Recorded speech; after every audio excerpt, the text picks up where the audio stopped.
الحمد لله نحمده ونستعينه ونستغفره ونعوذ بالله من شرور أنفسنا ومن سيئات أعمالنا من يهده الله فلا مضل له ومن يضلله فلا هادي له وأشهد أن لا إله إلا الله وحده لا شريك له وأشهد أن محمدًا عبده ورسوله يا أيها الذين آمنوا اتقوا الله حق تقاته ولا تموتن إلا وأنتم مسلمون يا أيها الناس اتقوا ربكم الذي خلقكم من نفس واحدة وخلق منها زوجها وبث منهما رجالا كثيرا ونساء واتقوا الله الذي تساءلون به والأرحام إن الله كان عليكم رقيبا يا أيها الذين آمنوا اتقوا الله وقولوا قولا سديدا يصلح لكم أعمالكم ويغفر لكم ذنوبكم ومن يطع الله ورسوله فقد فاز فوزا عظيما أما بعد فإن خير الحديث كتاب الله وخير الهدي هدي محمد صلى الله عليه وسلم وشر الأمور محدثاتها وكل محدثة بدعة وكل بدعة ضلالة وكل ضلالة في النار أعوذ بالله من الشيطان الرجيم بسم الله الرحمن الرحيم ولن يؤخر الله نفسا إذا جاء أجلها والله خبير بما تعملون.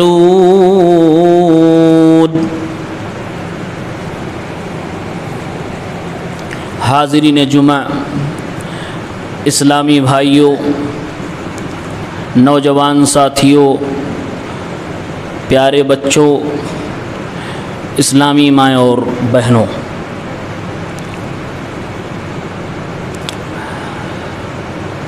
دنیا کی ایک لازوال حقیقت ہے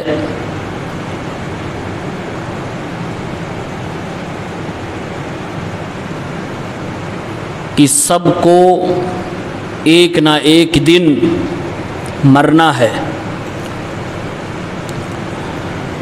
جتنی جلدی یہ بات ذہن و دماغ میں بیٹھ جائے اتنی ہی جلدی زندگی بدل سکتی ہے، اتنی ہی جلدی ہم اللہ کے قریب آ سکتے ہیں. آپ مانیں، ہم مانیں یا نہ مانیں، لیکن یہ تو طے ہے، ہونا ہے، اس کو کوئی ٹال نہیں سکتا ہے. واقعی میں اگر مخلوقات میں کسی کو بھی مہلت ملتی کہ آپ کو یہ چانس دیا جاتا ہے آپ کو موت نہیں آئے گی، تو وہ ذات ہمارے نبی صلی اللہ علیہ وسلم کی ہوتی. لیکن ایسا نہیں ہے. قرآن میں آپ کو بھی اللہ نے کہہ دیا اَفَإِن مِتَّ فَهُمُ الْخَالِدُونَ. اے نبی صلی اللہ علیہ وسلم، کیا اگر آپ کو وفات آ جائے تو دنیا کے باقی لوگ، آپ کے دشمن باقی بچیں گے، یہ ہمیشہ رہیں گے؟ نہیں، سب کو موت آنی ہے. یہ اللہ تعالیٰ نے فطرت میں ڈال رکھی ہے ہر اس مخلوق کے جو زندہ ہے، کہ وہ زندگی سے پیار کرتا ہے، موت سے ڈرتا ہے اور موت سے بچنے کی تدابیر اختیار کرتا ہے. یہ اس کی فطرت میں داخل ہے. اسی لیے اسلام نے اسی فطرت کی بنا پر حرام قرار دیا ہے کہ کوئی شخص آتم ہتیا کرے، سوسائڈ کرے. اللہ نے قرآن کریم میں فرمایا کل نفس ذائقۃ الموت، ہر نفس کو موت کا مزہ چکھنا ہے. کب چکھنا ہے کوئی پتہ نہیں. دوسری جگہ اللہ نے اس کا جواب دیا وما تدری نفس بأي أرض تموت ان اللہ علیم خبیر. کسی بھی نفس کو معلوم نہیں ہے کس زمین پر اس کی وفات ہوگی. اللہ تعالیٰ علم رکھنے والا، باریک بینی سے جانکاری رکھنے والا ہے. اللہ بہتر جانتا ہے کس مخلوق کو کہاں پہ موت دینی ہے. کس انسان کی روح کو قبض کرنے کے لیے کہاں پر اللہ کا فرشتہ ملک الموت پہنچ جائے، اللہ کے سوا کسی کو معلوم نہیں. اور جب موت کا وقت آ جائے پھر کسی کو ایک سیکنڈ کے لیے بھی اللہ تعالیٰ مہلت نہیں دیتا ہے. وَلَن يُؤَخِّرَ اللَّهُ نَفْسًا إِذَا جَاءَ أَجَلُهَا وَاللَّهُ خَبِيرٌ بِمَا تَعْمَلُونَ. ہرگز اللہ رب العالمین کسی بھی نفس کو موقع نہیں دیتا جب اس کی جان کے نکالنے کا وقت آ جائے، انسان کے دنیا سے جانے کا وقت آ جائے تو رب العالمین ذرہ برابر کسی کو مہلت نہیں دیتا، موقع نہیں دیتا. واللہ خبیر بما تعملون. اللہ بہتر جانتا ہے، اللہ وہ ساری چیزیں جانتا ہے جو تم کر رہے ہو، جو تمہارے کرتوت ہیں. موت آنی طے ہے، کہاں آئے گی کوئی پتہ نہیں. وقت آ جانے پر کسی کو کوئی مہلت نہیں. موت تو سب کو آتی ہے،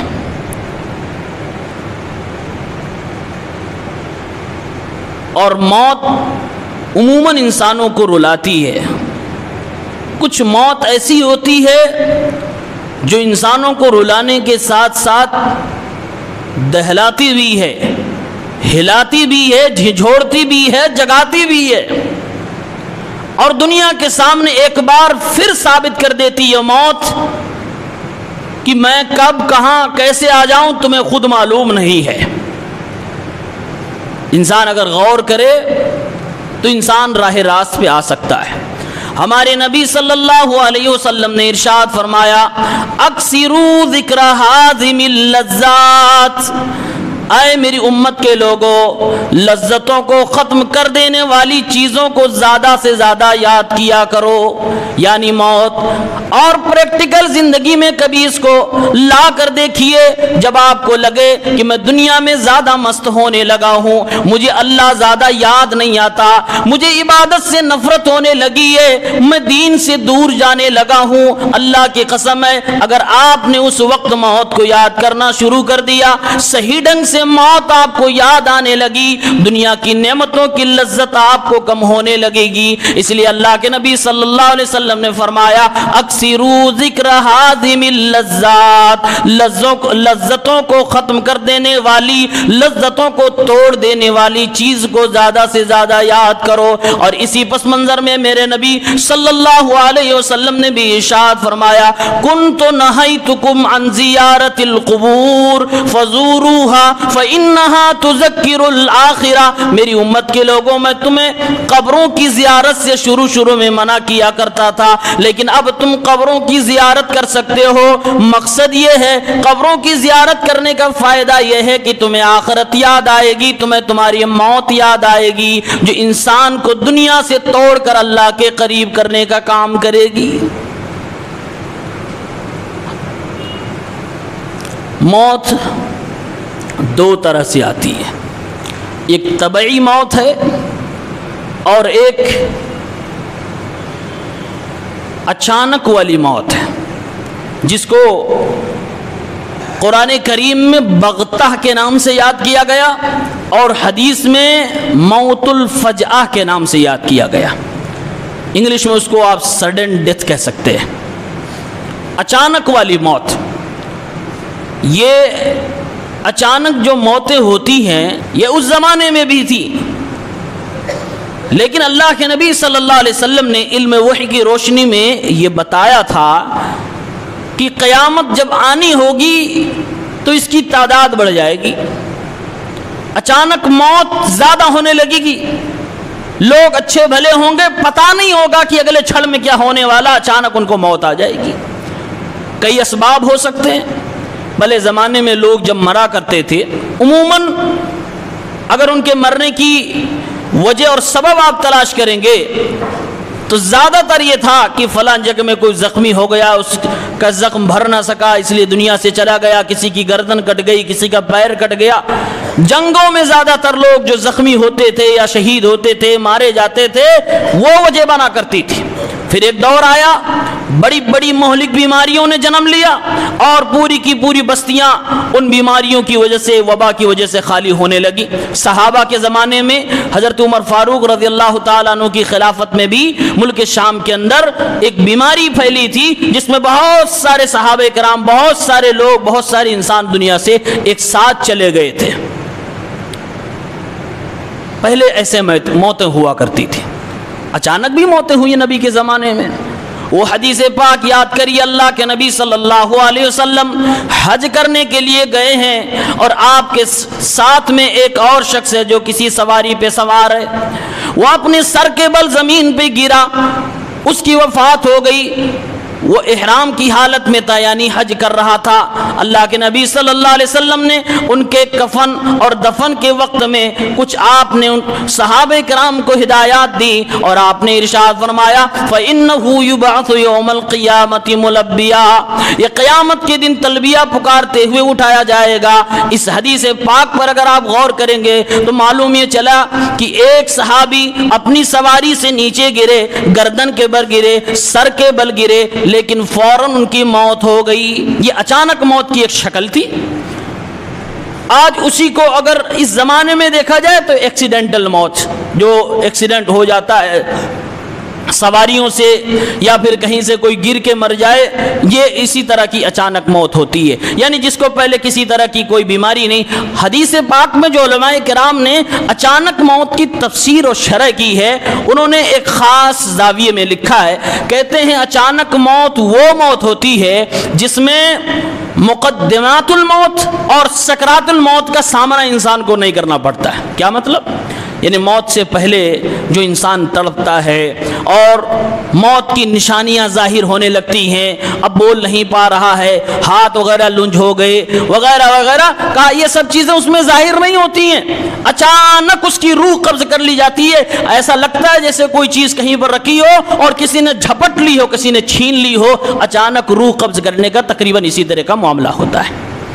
اللہ کے نبی صلی اللہ علیہ وسلم نے ارشاد فرمایا، معجم طبرانی کی روایت ہے، علامہ البانی نے اس کو حسن قرار دیا۔ اللہ کے نبی فرماتے ہیں من اقتراب الساعہ، قیامت کی نشانیوں میں سے ایک نشانی یہ بھی ہے کہ چاند نکلے گا پہلے روز، لوگوں کو لگے گا یہ چاند کل نکل چکا ہے، آج دوسرے دن کا یہ چاند ہے۔ اللہ کے نبی فرماتے ہیں قیامت کی نشانیوں میں سے یہ بھی نشانی ہے کہ مسجدوں کو لوگ اپنا راستہ بنا لیں گے۔ اللہ کے نبی آگے ارشاد فرماتے ہیں قیامت کی نشانیوں میں سے ایک نشانی یہ بھی ہے وَأَن يَظْهَرَ مَوْتُ الْفَجْأَةِ، اچانک والی موت ظاہر ہو جائے گی، بہت زیادہ عام ہو جائے گی، لوگ اپنی نگاہوں سے دیکھیں گے ابھی اچھا بلا چلتا پھرتا انسان مر گیا، ابھی چند منٹ پہلے، چند سیکنڈ پہلے کوئی بھی موت کی علامات و نشانیاں اس کے اوپر ظاہر نہیں تھی، اچانک دنیا سے چلا گیا۔ اللہ کے نبی فرماتے ہیں قیامت کی نشانیوں میں سے یہ چیز ہوگی، قیامت کی نشانیوں میں سے یہ چیز ہوگی۔ اسی لیے اللہ کے نبی کی ایک دعا ہے، ویسے اچانک کی موت سے بچنے کے لیے بہت ساری دعائیں لوگ بتاتے ہیں، لیکن کوئی بھی دعا صحیح نہیں ہے۔ کسی دعا میں ہے کہ آپ نے یہ پڑھ لیا تو اچانک والی موت سے بچ جائیں گے، 360 حج کرنے کا ثواب ملے گا، یہ سب موضوع روایت ہے، لا اصل لہ، اس کی کوئی اصلیت نہیں ہے۔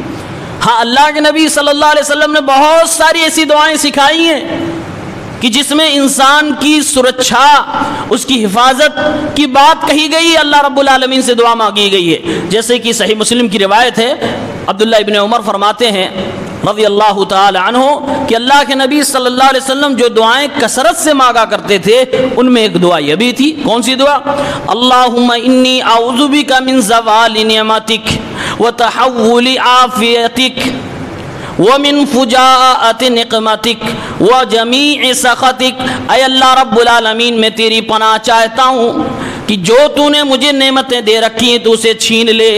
اے اللہ یہ دن نہ دکھانا کہ جو تو نے دیا ہے اور وہ تو چھین لے، اولاد دی ہے میرے جیتے جی میرے بچوں کو چھین لے، تو نے مال دیا میری آنکھوں کے سامنے میری سلطنت فنا ہو جائے، اے اللہ تو نے صحت و تندرستی عطا فرمائی ہے، اے اللہ مجھے بیماری نہ عطا فرمانا، میرے ہاتھ پیر کو غائب نہ کرا، لنج نہ کرنا۔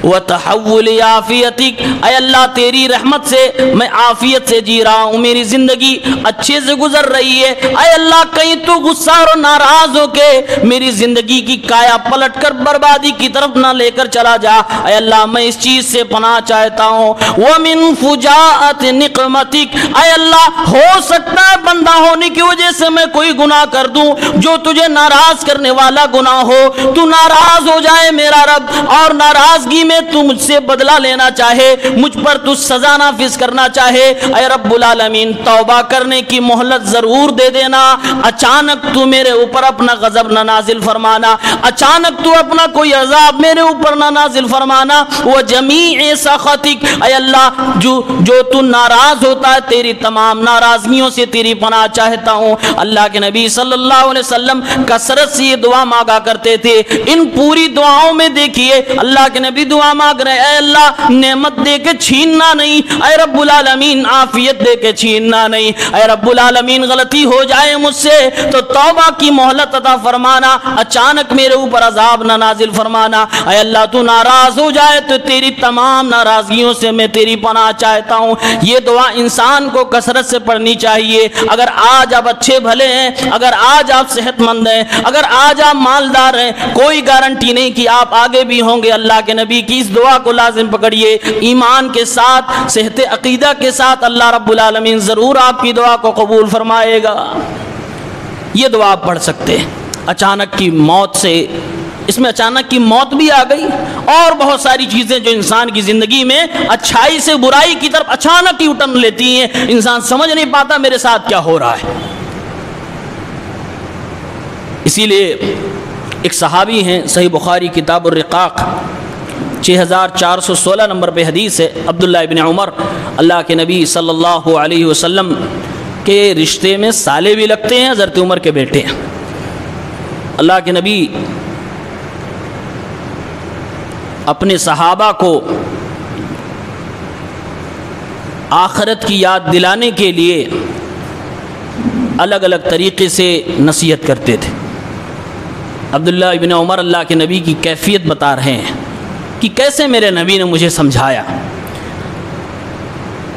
عبداللہ ابن عمر فرماتے ہیں، اخذ رسول اللہ صلی اللہ علیہ وسلم بمنکبی، میرے پیغمبر جناب محمد عربی صلی اللہ علیہ وسلم آئے اور آپ نے میرا کندھا پکڑا۔ آپ دیکھتے ہیں آدمی جب اپنے کسی پیارے کو سمجھانا چاہتا ہے تو اس کے کندھے پہ پیار سے شفقت سے ہاتھ رکھتا ہے۔ اللہ کے نبی نے وہی کیا۔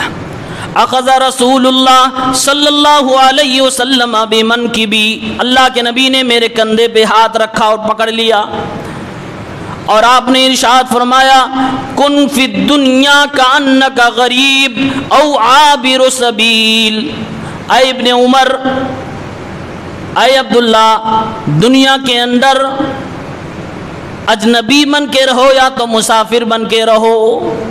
مختصر جملے میں زندگی کیسے گزارنی چاہیے اور دنیا کو کتنا لینا چاہیے اور کتنا چھوڑنا چاہیے، یہ سب کچھ میرے نبی نے بتا دیا۔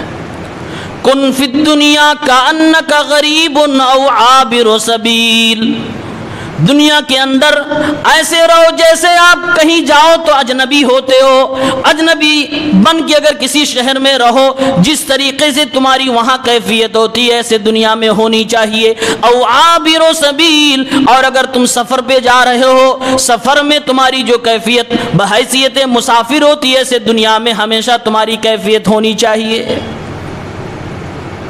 عبداللہ ابن عمر کو اللہ کے نبی صلی اللہ علیہ وسلم نے بس اتنی مختصر سی نصیحت کی، انہوں نے اپنی زندگی میں اس کو باندھ لیا۔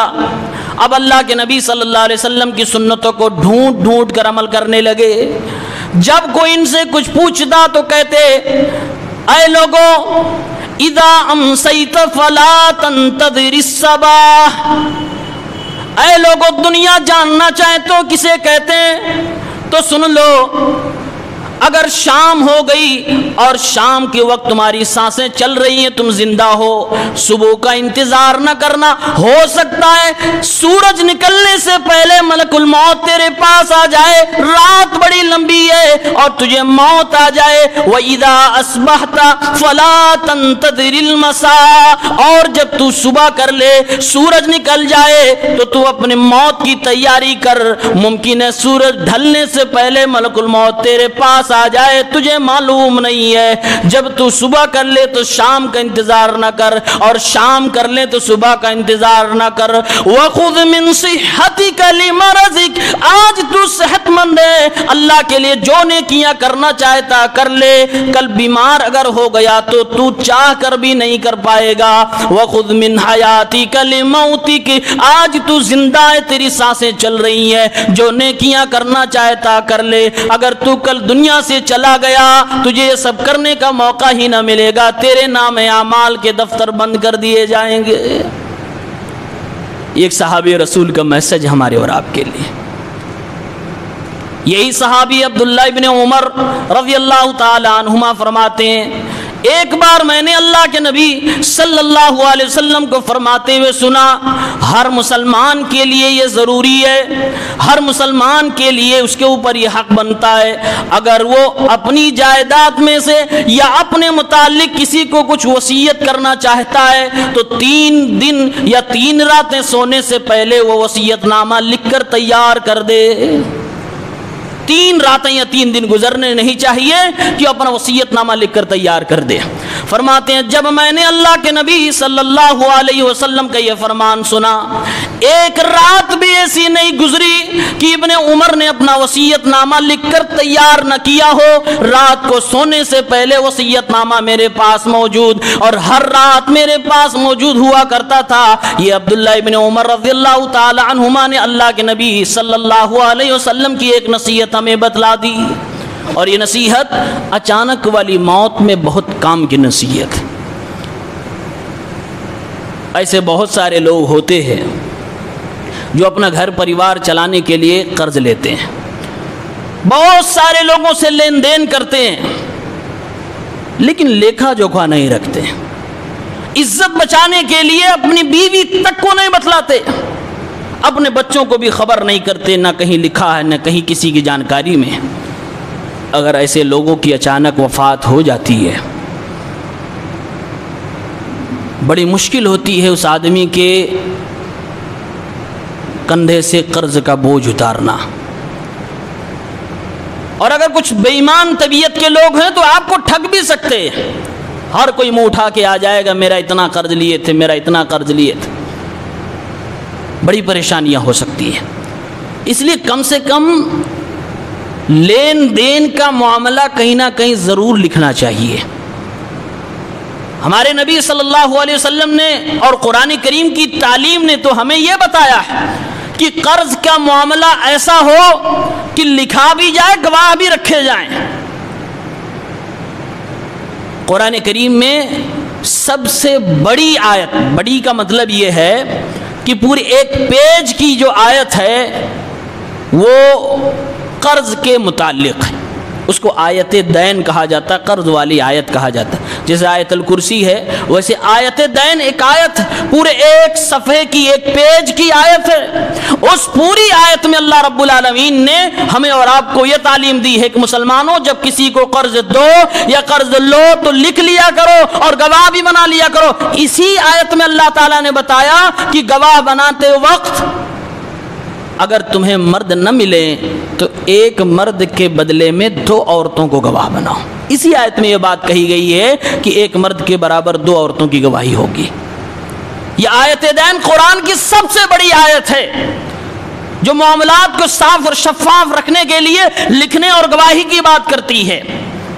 اور آپ سب بھی جانتے ہوں گے، میں بھی جانتا ہوں کہ ایسے لوگ جو دنیا سے چلے گئے کئی سال ان کی اولادیں قرض ادا کر رہی ہیں، جب زندہ تھے پتہ ہی نہیں تھا کہ یہ اپنی زندگی کیسے بسر کر رہے ہیں، کہاں سے لا رہے ہیں، کہاں سے بنا رہے ہیں۔ تعلقات تھے، لوگ دیتے گئے، لیکن ان کے جانے کے بعد اولاد پریشان ہو گئی۔ اس بات کی نزاکت کو وہی سمجھ پائے گا جس کو یہ معلوم ہے کہ قرض کا لینا اور نہ دینا کتنا بڑا گناہ ہے۔ اس کو وہی آدمی سیریس لے پائے گا جس کو یہ معلوم ہے آج اگر ہم کسی کا کچھ بھی حق لے کے دنیا سے چلے گئے، کل قیامت کے دن سوائے نیکی کے دینے کے لیے کچھ بھی نہ ہوگا، اور ایک ایک نیکی انسان کی جنتی اور جہنمی ہونے کے فیصلہ کرنے کے لیے کافی ہو جائے گی۔ اللہ کے نبی صلی اللہ علیہ وسلم کا معاملہ یہ تھا، اس آدمی کی نماز جنازہ آپ نہیں پڑھاتے تھے جو آدمی قرض لے اور جان بوجھ کر قرضہ ادا نہ کرے دنیا سے چلا جائے۔ تو اس کو سیریس لینا چاہیے۔ اچانک والی موت میں یہ سارے معاملات آتے ہیں۔ اسلام میں بتایا گیا اچانک کی موت قیامت کی نشانیوں میں سے۔ ایک سوال ہے کہ اچانک کی موت کو بری موت مانا جائے کہ اچھی موت مانا جائے؟ آج کے زمانے میں جب سائنس میڈیکل نے بہت ترقی کر لی، بہت ساری بیماریوں سے لڑنے اور اس کے علاج کرنے کی ان کے پاس چھمتا آ گئی، تو دوسرے راستے کھل گئے اچانک موت کے۔ حالانکہ ماہرین نے، ریسرچ کرنے والوں نے یہ بات کہی ہے کہ طبی نقطہ نظر سے سب سے زیادہ جو اچانک موت ہوتی ہے وہ دل کی بیماریوں سے ہوتی ہے، دل کی بیماریوں سے ہوتی ہے۔ اب اس میں بہت ساری چیزیں آ سکتی ہیں۔ ہارٹ اٹیک سب سے فیمس ہے، brain haemorrhage, high blood pressure, low sugar, یہ ساری چیزیں ایسی ہیں جو انسان کو 10-5 منٹ کا مہمان ہوتا ہے، اس کے بعد دنیا چھوڑ دیتا ہے۔ سائنس ترقی کر چکی ہے، اب ہارٹ ان سب بیماریوں کے علاوہ اچانک موت کے اور بھی راستے کھل گئے۔ جتنی ٹیکنالوجی نے دنیا میں ترقی کی، آدمی نے آسمان میں اڑنا شروع کر دیا، تھوڑی سی غفلت کی وجہ سے انسان کی جان چلی گئی۔ جتنی دنیا ترقی کر رہی ہے اتنے ہی زیادہ خطرات بڑھتے چلے جا رہے ہیں۔ اس اچانک کی موت میں بہت سارے لوگ ایسے بھی آتے ہیں جو انتہائی پرہیزگار نیک ہوتے ہیں، معصوم لوگوں کی جانیں چلی جاتی ہیں۔ اس لیے علماء کرام نے سوال اٹھایا، اچانک کی موت اچھی موت مانی جائے، اس کی تعریف کی جائے کہ اس کی برائی کی جائے، یہ بری موت مانی جائے، کس کیٹیگری میں اس کو رکھا جائے؟ علامہ ابن باز رحمۃ اللہ علیہ کہتے ہیں اچانک کی موت کو نہ اچھا کہا جا سکتا ہے نہ برا کہا جا سکتا ہے، یہ الگ الگ سچویشن میں الگ الگ کیٹیگری میں ڈالی جا سکتی ہیں۔ اگر فاسق و فاجر گنہگار انسان ہے تو اچانک کی موت اس کے لیے سچ میں سخت پکڑ ہے اللہ کی طرف سے، اور اگر نیک ہے، پرہیزگار ہے تو اس کے لیے رحمت ہے، اس کے لیے راحت ہے۔ کیسے؟ دیکھیے، جو آدمی نیک ہے، نیک کا مطلب سمجھتے ہیں؟ نیک کا مطلب یہ ہوا جو زندگی کا حق دینے کے ساتھ ساتھ آخرت کو کبھی نہ بھولتا ہو۔ دوسرے الفاظ میں یہ کہ اپنی موت کے لیے ہمیشہ وہ ریڈی رہتا ہو۔ تیسرے الفاظ میں یہ رب کے سامنے کھڑے ہونے کے لیے اپنے آپ کو تیار کرنے میں لگا ہو، ایسا آدمی نیک ہے۔ اگر ایسے آدمی کو اچانک موت آ جائے، یا کسی بھی شکل میں موت آ جائے، یا بستر پہ تڑپ تڑپ کے موت آ جائے، یا ہاسپٹل میں پریشان ہو کے اس کو موت آ جائے، کوئی مسئلہ نہیں، ہر ایک میں اس کے لیے خیر ہی خیر ہے۔ کیوں؟ اس لیے کہ وہ اپنے آپ کو تیار کر کے رکھا ہے، وہ نیکیوں میں ہے، اس کا عقیدہ صحیح ہے، اس کے اعمال صحیح ہے، وہ گناہوں سے دور ہے۔ اچانک اس کی موت آئی تو اچھی حالت میں دنیا سے گیا، اور میرے نبی فرماتے ہیں صلی اللہ علیہ وسلم، جو جس حالت میں دنیا سے جائے گا اسی حالت میں اٹھایا جائے گا۔ پھر تو یہ معاملہ صحیح ہوا۔ لیکن معاملہ اس کا ہے جو گناہوں کی زندگی گزار رہا ہے، اس آدمی کے لیے اچانک کی موت واقعتاً عذاب ہے۔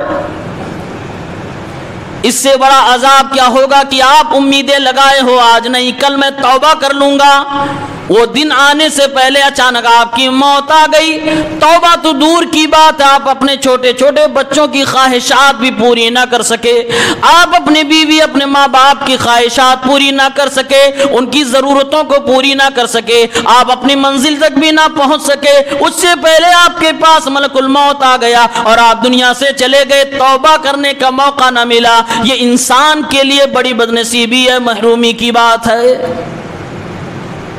جو آدمی گنہگار ہوگا، گناہوں میں لت پت ہوگا، اچانک موت آ گئی تو گناہ کی حالت میں دنیا سے گیا، اور اسی حالت میں وہ اللہ رب العالمین کے یہاں اٹھایا جائے گا۔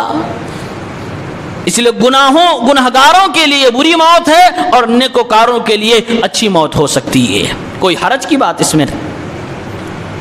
جو یہ پلین کریش ہوا احمد آباد گجرات کے اندر، واقعی دہلا دینے والا ایک یہ نیوز بن گیا ہے۔ آج 1-2 منٹ کے اندر نہ جانے کتنوں کی خواہشات ان کے سینوں میں دفن ہو کے رہ گئے، نہ جانے کتنے ایسے بچے جو اپنے ماں باپ کی انگلیوں کو پکڑ کے دنیا سے چلے گئے، جو زمین سے اڑے تھے اپنی زندگی کو اڑان بھرنے کے لیے، زمین پہ اترے تو زمین کی تہوں میں چلے گئے۔ انہیں معلوم نہیں تھا کہ میرے ساتھ کیا ہونے والا ہے۔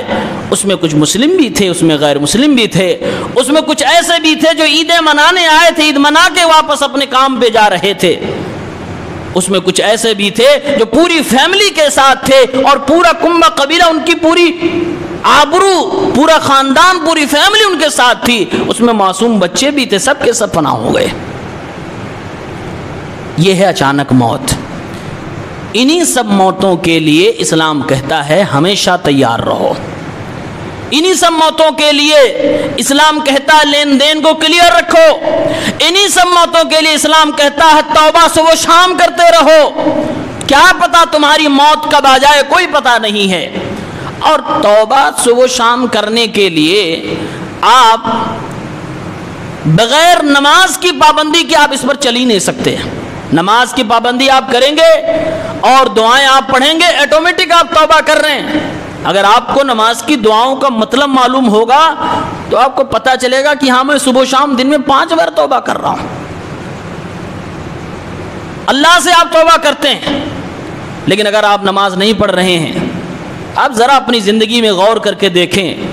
یہ پچھلے میرے جو 24 گھنٹے گزرے، بے نمازیوں کے لیے میں بول رہا ہوں، پچھلے میرے جو 24 گھنٹے گزرے، کیا میں نے ایک بار بھی توبہ کیا، استغفار کی؟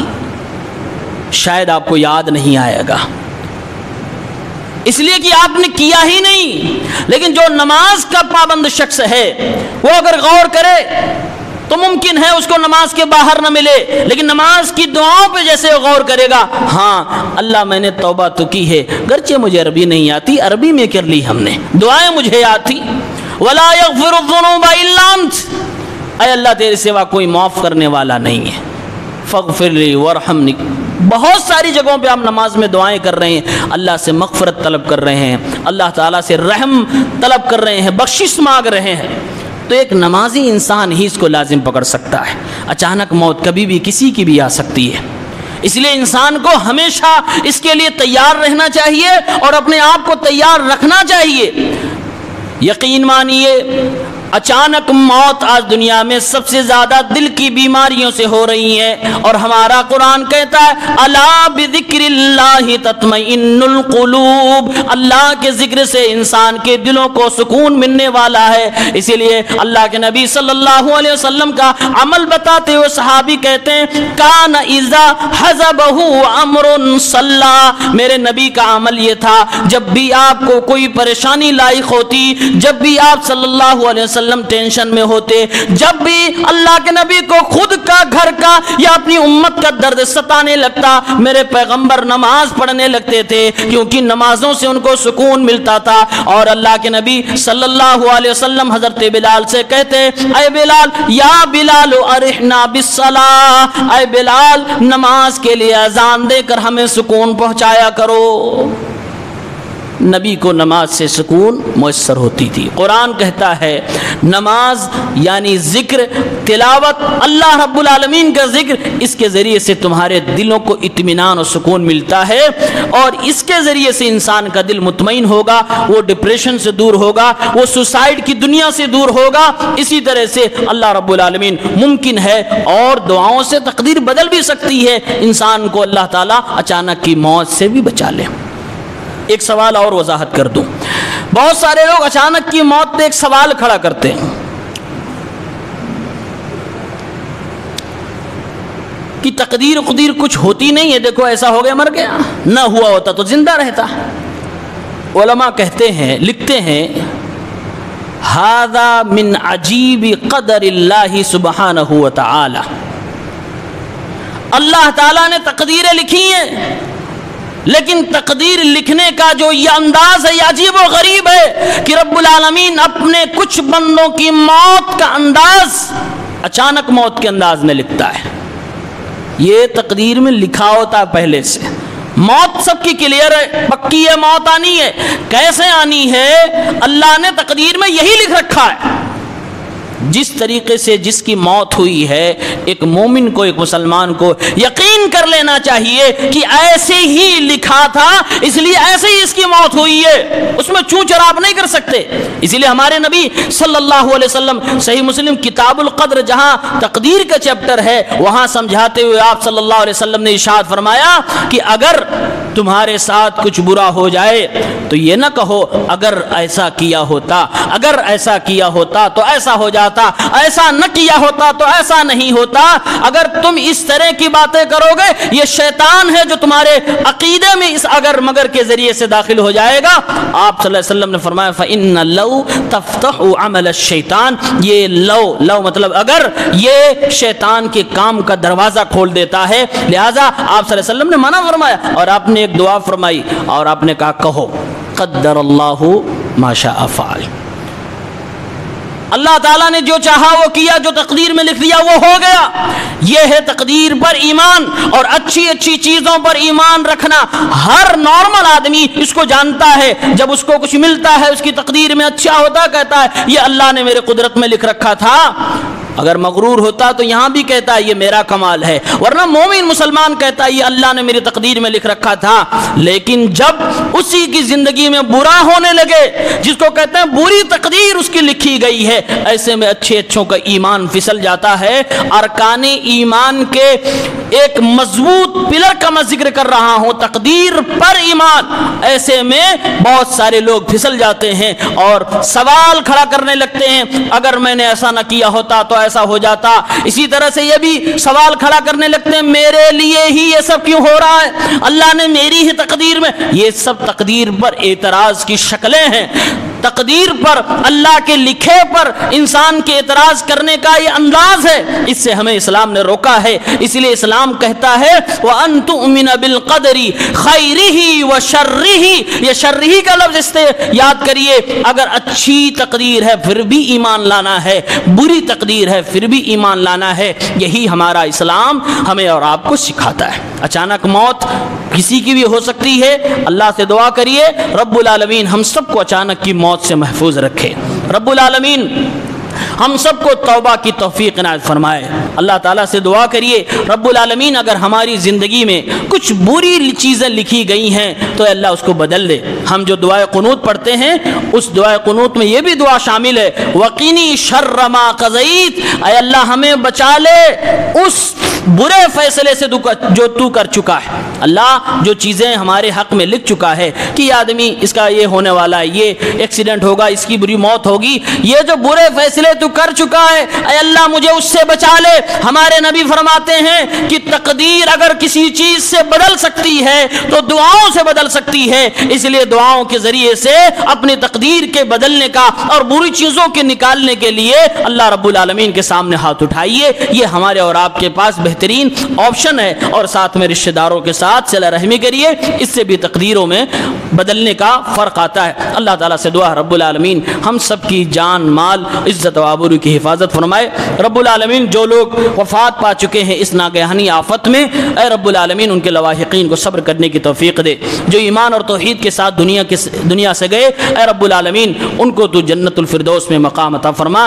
رب العالمین ساری انسانیت کے لیے یہ پریشانی کا وقت ہے، دنیا میں جہاں جہاں بھی مصیبتیں ہیں، پریشانیاں ہیں، لوگ غمزدہ ہیں، سب کو اللہ خوشحال کر دے۔ اے اللہ سب کو حق اور سچ بات کو ماننے کی توفیق دے، توحید پہ گامزن رکھ اور شرک سے توبہ کرنے کی توفیق عطا فرما۔ آمین۔